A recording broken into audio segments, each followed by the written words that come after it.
Hey,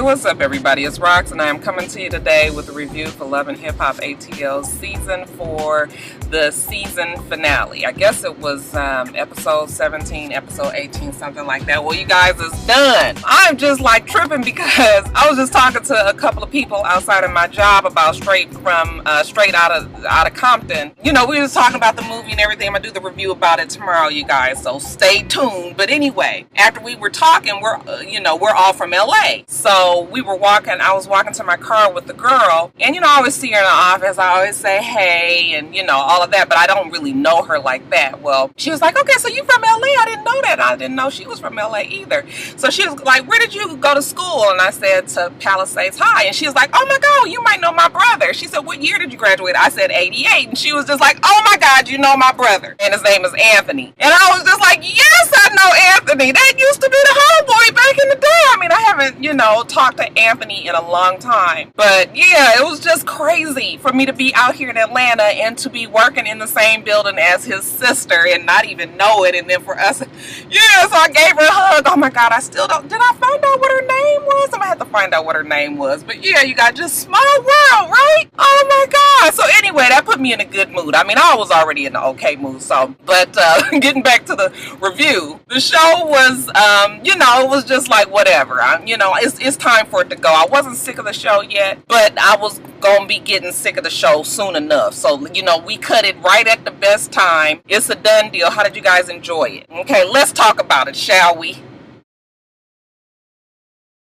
Okay, you guys, so Margot and Dime, they performed their silly ass song, and you swear Jessica thinks she is jamming, okay? They not ready. They not ready, bitch. We will never be ready, Jessica Dime. Do you understand that? But they do their job, okay? I guess Mimi is mad. Stevie J and Ariane are sitting there, and they're just dumbfounded that all this has just gone down. This ungrateful flea of an artist got on stage at a performance that I set up and basically said, kiss my ass. Whatever. It's done afterwards, and Jessica and Margot are feeling quite proud of themselves that they done pulled the wool over Mimi's eyes once again. Stevie J was trying to tell Dinah that ain't how you handle fucking business. And she was just like, whoa, where this has-been come from? I said, bitch, has-been, honey. It's better to be the has-been than a never was, right? Suddenly, Jessica jumped raw, act like she want to fight Stevie. Okay, and she was just like, that's right, I fight niggas too. I was like, bitch, don't let these cameras get your ass fucked up. Not saying that Stevie J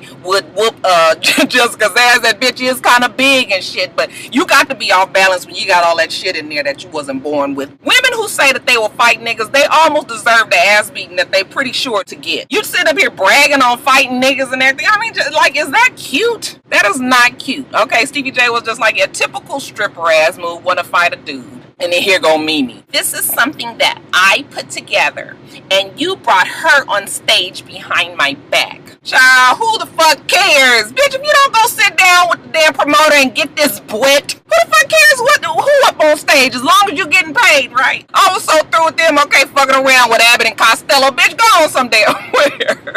So later on, Margot, she decides that she needs to sit down and talk to Nico because she hasn't been 100% truthful with him. And you guys, as a complete surprise to no one, she announces that she's gay.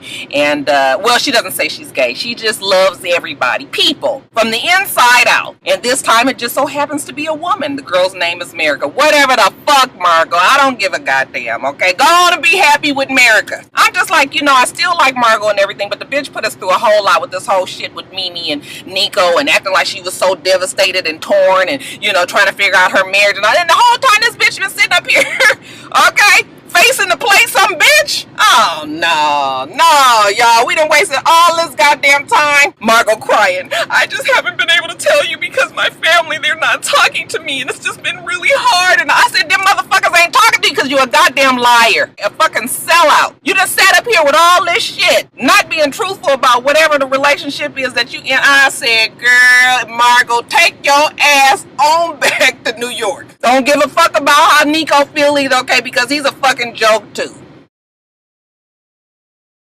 Now, as far as Kalina's concerned, real fast, she's back in the studio. She's feeling good. She's feeling loose. She's feeling raw. She's feeling vulnerable. She's feeling ready to tackle life again. Feeling more like herself. Facing up to the issues that she has. Trying to get this postpartum thing under control. Okay, life is good right now. Tony brings his ass on in there and said, you know what? I saw a different side of my wife. And I vow to be there for you until the wheels fall off. Okay, I'm going to do this management thing again. Okay, and she's happy. Oh, I feel like you asked me to marry you all over again, whatever. As long as you guys is happy, I guess I'm happy. Okay, she say that the club is making money. She says that the writing is going good. She says her marriage is back on track. Yeah, the shit got fucked up with Rashida. They've been friends 10 years, but as of now, it's a done deal probably. But you know what? Hey, she's hopeful for the future. Who knows what it may hold? Okay, good luck to Kalina and Tony. I think we will see them again next season. So I'm going to try to get through this whole little segment about Rashida and her grand opening without, you know, the mega side eye that I want to get at motherfucker. I understand that, you know, she in Phipps Plaza and she's in Buckhead and we got to make a good impression and everything. But the way that fucking Rashida acted a goddamn fool at Carly Red's event, even though she, you know, out in the Stonecrest Mall, which is a totally different level and everything, it's still her shit. And for Rashida and Erica to go in there and act a goddamn fool, yet and still expect for Carly to come in there and act like she got some sense, I thought it was asking for a lot. The one time that I was ready for Carly's messy ass to make an appearance is the one time she decides that she's gonna turn the other cheek. And you guys know that it was because Mona and the producers told her, look, if you want to be in this final scene, you can come down there, but you best not be about that bullshit. And I thought that shit was unfair, especially considering Rashida had nothing to do with the shit that was going on with Erica and Carly. So, you know, it got on my nerves real bad. I wanted the bitch to go knock some shit over, talk loud, complain about the clothes or something. And it was just nothing. So yeah, they told her don't make a scene. We already know that, okay? If I was there, I'd have been in that bitch ear like, bitch, go in there and pee in the fucking dressing room, okay? I'd have felt better even with that. But you know, Phipps Plaza is the good white people, okay? So we gotta act like we got some class fine. But it really got on my nerves with Rashida saying, you know, I sat down and went back and forth with Erica a whole bunch of times. I said, who the fuck is Erica? Like, when did Erica make decisions on what the hell went down with Rashida? Is she part owner in the goddamn store? They selling her damn class 6 line up in there? I was just like, and you know, Erica, she come talking slick as usual. Oh, what you got in the bag, Carly? Oh, it's not gonna blow up, is it, Carly? If the fucking do, then what? Oh my God, I was so annoyed with that whole scene. You know, everybody there was just like, I hope that Carly's not here to create no scene, and I hope that Carly's not here to do something to Rashida, and I hope that, oh, fuck Rashida in that goddamn store. The way she acted, yeah, you guys, y'all know, see, I'm not... I'm not always the most forgiving when it's some bullshit. Rashida treated that girl like shit. I'm sorry. I can't let it go. But Carly says that she's just there, you know, bearing gifts. And she wants to be supportive. She's down for her girls and all of that.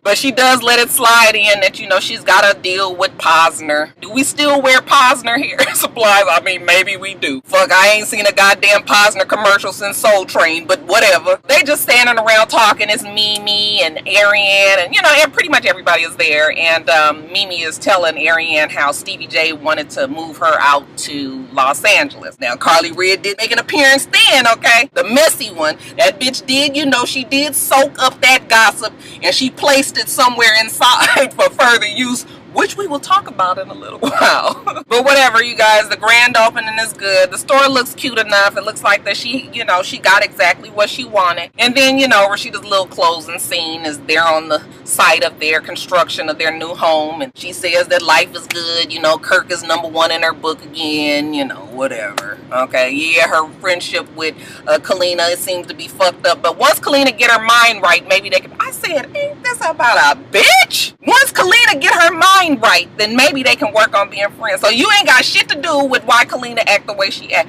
Oh my God. You guys, I tell you, Rashida really did turn me. She turned me this season. I'm seeing her a whole lot different now.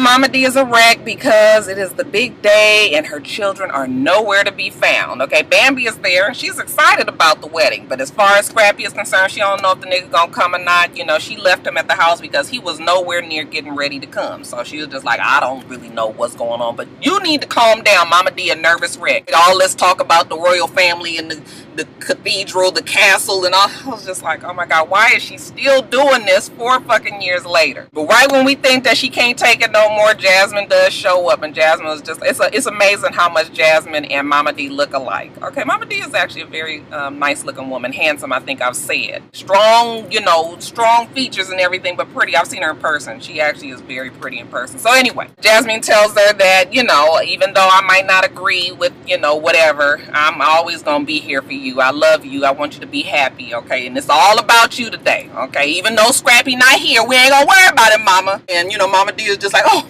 I can't, you know, I gotta sit down. I can't take it. Whole thing. Bambi is like, don't worry about it, Mama D. I'm gonna get him here for you. But she can't reach him. So it's about showtime. And, well, she do have one of her kids there, okay? So one is better than nothing, right? Jock bring his ass up in there. I think we found out that Jock and Mama D are related some kind of way. I remember them talking about it on the after party. They cousins, distant cousins or something, but whatever. Jock shows up with Baby Knees, and by the way, he and Baby Knees are back together. I think we all knew that was gonna happen. Baby Knees said that he has proven to her that she loves him because he got a divorce and he don't fuck around with baby mama number 4 no more. I was just like, oh, okay, so that's the proof. Young Jock is in there, and they were like, look, we need a man to walk her down the aisle, so you gonna have to be it. Jock was like, fuck, if I'd have known that, I would have worn my white suit and my white glowing shoes, okay? But, you know, I got this damn polka dot shirt on, but whatever. If I gotta do it, then let's do it. So, you know, they about to go down the aisle. You know, she's feeling kind of upset that Scrappy not there, and then all of a sudden, here comes Scrappy. That nigga is running in his white Steve Harvey edition tuxedo. That motherfucker was so big. I don't know why black men don't realize that you look much better in suits when it is tailored, you know, closer to your body. Now, I ain't talking pit bull tight or nothing like that, okay, nigga? I'm just talking about, it ain't got to be all big. Nigga, you look like you got a fucking suit on or something. And it ends up making you look bigger. But whatever. Scrappy is there. Okay, he say that he gonna always be there for Mama. She's happy that he's there. He walks her down the aisle. It's like this long ass staircase that, you know, her king is waiting at the top. Ernest is looking real hungry. I said, that nigga ain't been eating, Mona. You ain't fed him while you had him locked up some goddamn where. He just as shiny and glossy. I swear he about 15 pounds down.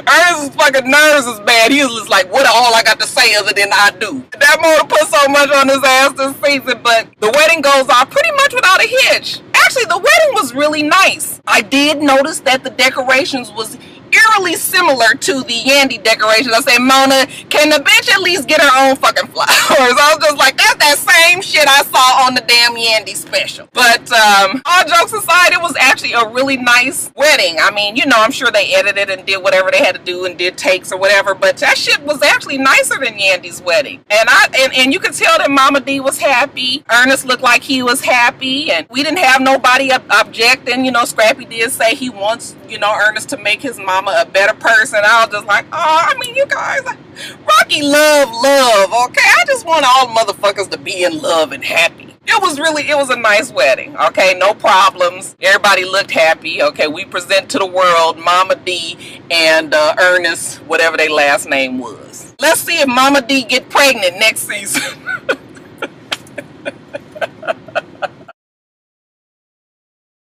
Now, you guys, for the second season in a row, Mona has decided to play up this whole we might get together tension between Mimi and Stevie J. I'm here to tell you that as much as we would like to see it happen, you guys, that shit ain't happening. Stevie J loves Jocelyn. Jocelyn loves Stevie J. They may be dependent on each other, but that's a real thing right there. But for the show, here it is. Stevie J says that he loves Mimi as his baby mama. You know, that's Mimi makes him feel good. She's always in his corner. She always makes him smile. He's happy when he's around Mimi. Okay, she's part of his family. He wants his family to be there. Okay, so he wants Mimi and Ava to move on down to to move on down to Los Angeles. And it looks like pretty much all of Stevie J's kids are in Los Angeles, because when I see them on Instagram, he's always with his family. You know, his whole thing is family over everything. Mimi says that she knew that he was going to LA, but you know, that's never been a secret, but she didn't know that he wanted her ass to come. How do you propose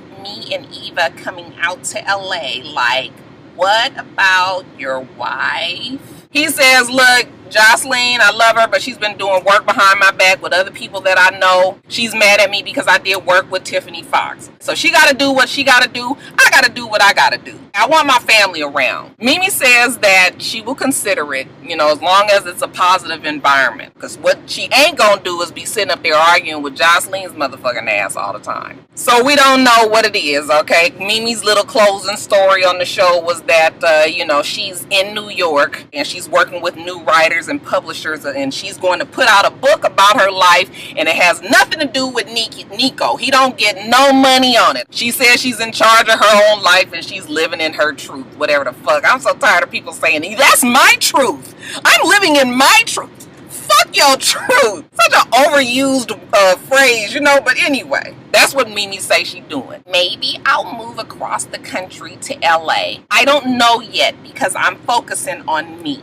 Okay, the bitch say that every fucking year too. Now, Stevie J is in deep thought. He feels that he needs to teach Jocelyn a lesson. She done ran off and said that she want to do these things all by herself, then fine. If you feel you could do a better job managing yourself, then you should go do that. However, I'm going to LA. I'm not going to this whole neighborhood performance that you got going on. I'm sorry, I'm just not going to do it. Now, Jocelyn, she's riding high at the neighborhood event. Today, I am doing something that is so important to me and doing something that is so close to my heart. I am supporting the LGBTQSTRLS community. There's a fucking new letter added to that damn phrase every fucking day. And not only that, I get to put on a big show. She says she can't be worried about Stevie J not being there. The only thing that I can do right now is hit that stage and show them what the Puerto Rican princess came here to do. So while she's getting ready to get on stage, you know, Stevie J, he writes out his letter, pours out his feelings to her, attaches them to a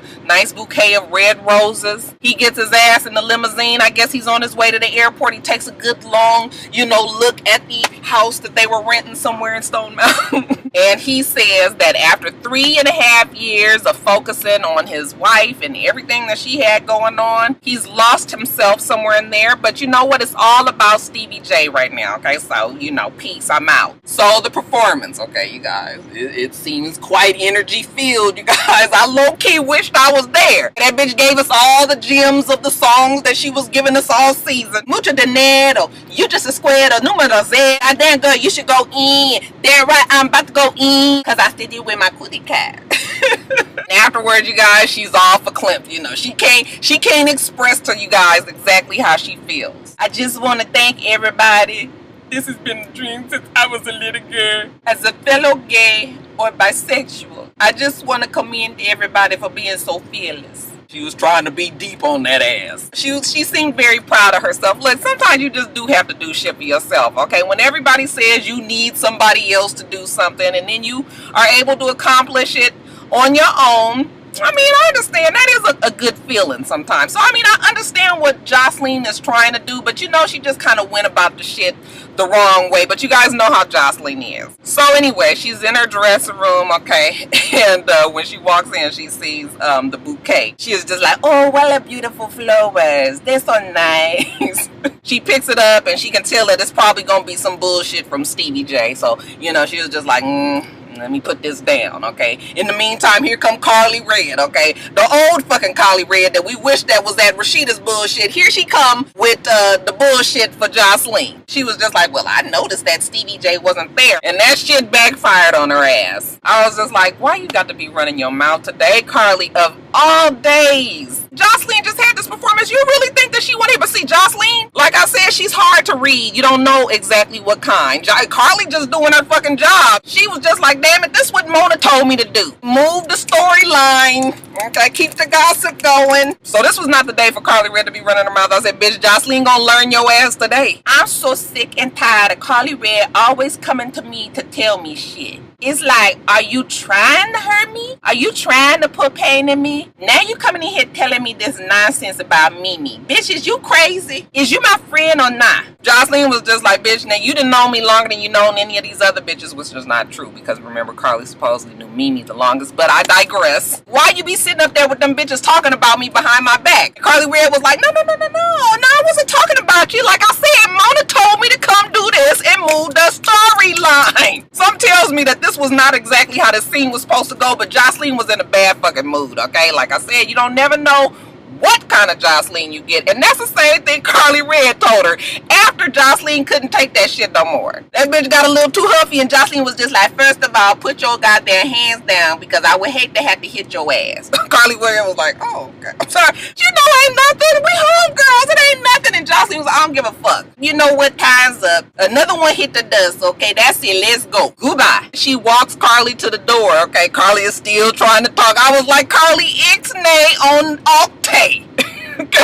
Jocelyn ain't trying to hear it. She bops that bitch in the face with the damn bouquet of roses, and then she just she shoves that motherfucker out the damn door. Okay, security came in. Once Carly knew that she was, you know, properly placed behind the security guards, okay, then she starts going off on damn Jocelyn. Jocelyn wasn't paying her no attention because Jocelyn was trying to read the letter, and y'all know that's some hard fucking work, okay? English is the second language for Jocelyn, okay? So she's mouthing them motherfuckers out like, that say it, that say too. At this rate, that shit might take Jocelyn all night. But like I said, Carly do drop a little knowledge and was like, bitch, you don't never know how you gonna be. You like a goddamn light switch. You can't be friends with nobody. You ain't got no friends. I started thinking to myself, like, you know what? Jocelyn don't have any friends. Fuck, Carly might be the closest to a friend that she has on this show.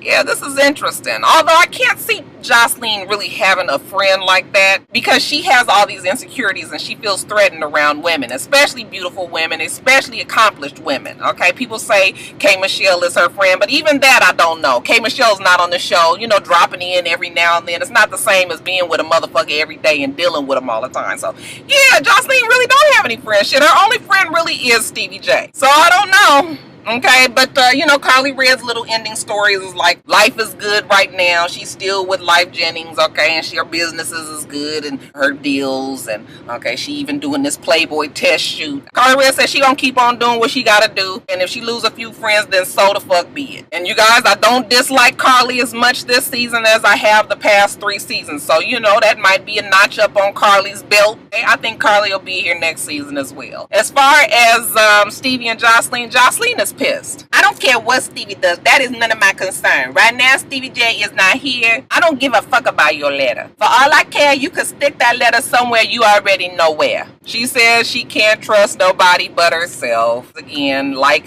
Mimi, this is always Jocelyn's mantra every season. As far as Stevie J is concerned, he tells his wife, his life, his happiness, his muse, I did enough for you. Now the shit is all about me. I'm taking my ass to Los Angeles. You keep your ass out here in Atlanta and do whatever it is that you got to do. I'm going to do what I got to do. Okay, but again, you guys, just for TV. Okay, because Jocelyn is there in LA with Stevie J. They have a show to do. They have a relationship that they're in. So yeah, that shit is just for TV. Stevie J and Jocelyn, they can't live without each other anyway. All right, you guys, that's it. I got to get off here because it's starting to rain and I don't have my umbrella with me. Anyway, you guys, make sure that you rate, comment, and subscribe to the channel. I'm itsrox, the channel Sports Rocks, and everything else I do will be in the bottom bar. All right. So I hope that you have a wonderful, wonderful rest of your day, and I plan on doing the same. Until next time, rock stars. Bye.